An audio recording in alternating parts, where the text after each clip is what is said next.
Oi, pessoal, vamos começar então com essa parte da aula da semiologia neurológica sobre sinais de irritação meningo-radicular, coordenação, equilíbrio e marcha. Apesar de ser bastante tópicos, ela vai ser uma aula bem mais curta, porque eles são mais rápidos da gente avaliar. Então, vamos começar pelos sinais de irritação meningo-radicular, que a gente vai avaliar fundamentalmente na suspeita de meningites, né, meningoencefalites, ou de radiculopatias. Então, os sinais de irritação meníngia mais clássico, na verdade, é a rigidez de nuca, tá? Então, eu vou pedir, deixar a mão com a cabeça apoiada na mão, ficar mexendo a cabeça até sentir que está bem solto o pescoço, e vou fletir, e o paciente tem que encostar o queixo no peito. Se ele não conseguir encostar, porque a gente percebeu uma resistência, ele tem uma rigidez de nuca, que pode ou não vir associada ao sinal de Brudzinski, que é quando eu faço a flexão da cabeça, o paciente faz uma flexão, né, reflexa dos joelhos. Tá? Por quê? Porque as meninges estão irritadas, eu mobilizei a meninge, ela está irritada, e para diminuir a dor, o paciente faz essa flexão. Ou posso ter o sinal de Kernig, que o paciente vai sentir dor, né, ao fazer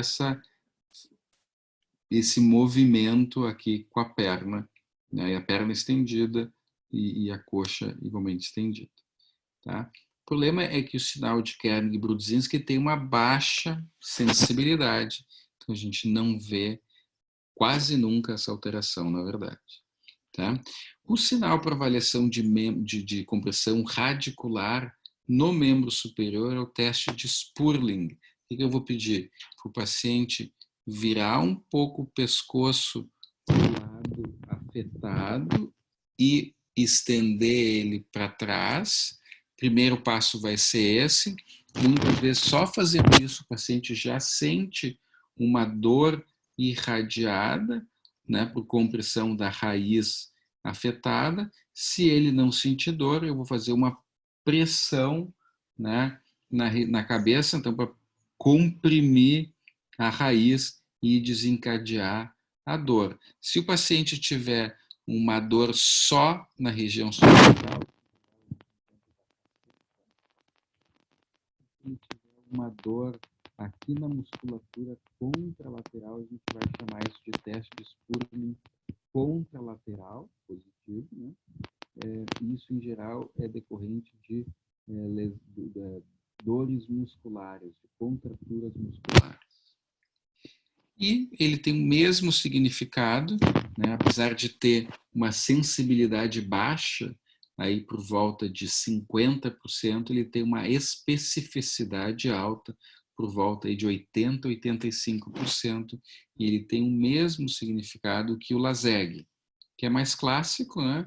A gente faz né, a gente levanta todo o membro inferior do paciente, né, estendido, a gente faz esse movimento e o paciente tem uma dor lombar com irradiação pelo mesmo princípio ali do Spurling. Mas eu vou levantar essa perna até onde? Classicamente, a maioria dos dos livros recomendam até 30 graus, alguns aceitam até 45 graus. Mais do que isso, se o paciente só tiver dor acima dos 45 graus, a gente não considera. Da mesma forma que não considera positivo o sinal, se o paciente só tiver dor aqui na fossa poplítea. Tá? Coordenação. Coordenação faz parte, a gente já testou, já ensinou para todo mundo lá na propedêutica. A gente vai avaliar fundamentalmente a metria, né? Então, colocando o dedo na ponta do nariz. Eu posso fazer os dois lados alternados, fazendo o lado direito com o esquerdo. Eu posso fazer um lado, avalio primeiro de olho aberto, depois de olho fechado, aí troco e faço a mesma coisa com o outro. Ou posso pedir para o paciente encostar a ponta do dedo dele no nariz e depois no dedo, tá? A grande diferença é que esse nariz-dedo ou index-index eu só vou conseguir fazer de olho aberto. Esse aqui eu posso fazer aberto e fechado. O paciente, quando ele tem algum problema, ele vai errar o ponto, né? Então, por isso que é fundamental a gente perder tempo e explicar ao paciente que a gente quer a ponta do dedo na ponta do nariz, para ele não ficar pondo qualquer parte do dedo no nariz, certo? O mesmo equivalente para ver a metria de membro inferior é fazer a manobra calcanhar, joelho, pé. Então, eu peço para o paciente colocar o calcanhar no joelho, descer pela crista da tíbia até o pé, subir e descer de novo. Então, o paciente que fizer isso na linha bem adequada, está normal. O paciente que vier descendo isso aqui tudo, né, descoordenado, tem uma ataxia, então, de membros inferiores. A outra parte que a gente avalia é a capacidade do paciente fazer movimentos alternados. Pode ser qualquer movimento? Pode, mas o clássico é esse movimento. Então, ele, né, coloca o dorso e alternadamente com a palma da mão nas coxas. Se ele perde essa capacidade, uma hora ele perde o controle ou ele não só consegue fazer esse movimento de uma maneira muito lenta, a gente diz que ele tem uma disdiadococinesia.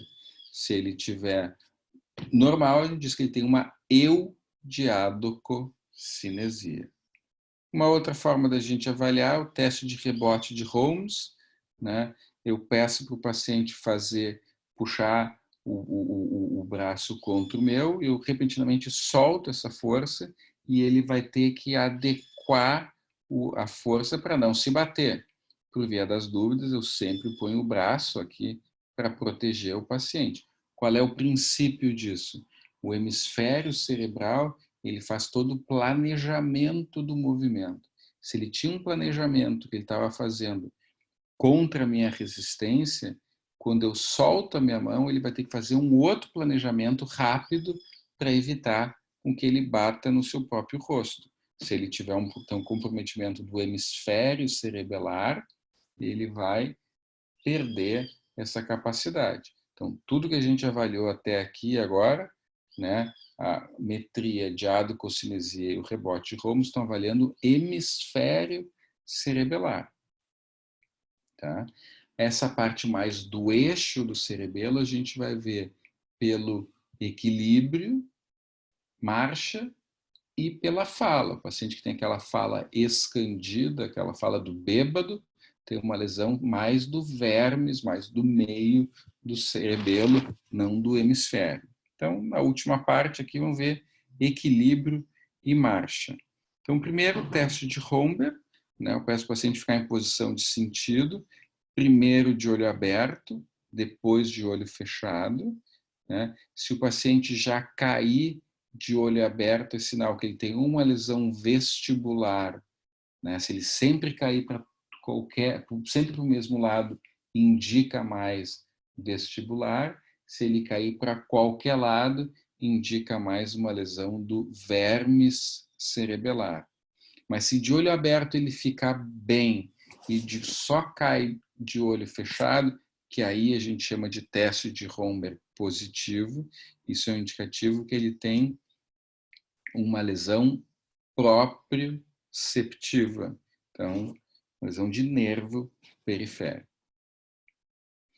Né? E a marcha, o que eu vou pedir para o paciente fazer? Primeiro, caminhar normal, vai e volta, e depois eu vou pedir para ele caminhar uma marcha que a gente chama de in tandem, que é com um pé na frente do outro. O pé na frente do outro é colocando o calcanhar na ponta do dedão, e assim sucessivamente. Tá? E a última porção, eu vou pedir para o paciente ir caminhando na ponta dos dedos e voltar caminhando nos calcanhares, ou vice-versa, não importa, tá? Mas fazer esses movimentos. E o que eu vou tentar ver com isso aqui tudo? Alguma marcha mais características que vai me indicar alguma lesão. Então, uma marcha, né, ceifante, que é a marcha da espasticidade. Ele vem como se estivesse, né, fazendo o movimento da ceifa, né, típico de uma lesão piramidal contralateral. Agora, se ele tiver uma lesão piramidal bilateral, ele vai ter esse movimento em tesoura, ele vai fazer essa ceifa dos dois lados. Ele pode ter uma alteração, uma marcha, o paciente mais inclinado para frente, onde ele tem uma marcha de passos curtos no início e vai aumentando progressivamente a velocidade, né, da marcha. Isso é bem característico de parkinsonismo.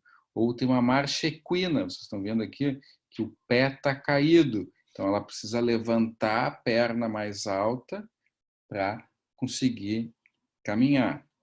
Tá? Outra característica é a marcha atáxica, que é a marcha típica de um paciente bêbado, né? A marcha cerebelar, toda aquela marcha totalmente descoordenada para todos os lados, isso é típico de uma lesão cerebelar. Por fim, uma alteração do cordão posterior da medula. Cordão posterior a gente já viu, vê a parte da sensibilidade mais fina, então ele não tem propriocepção, ele não sabe onde é que ele está colocando o pé, se ele não ficar de olho aberto.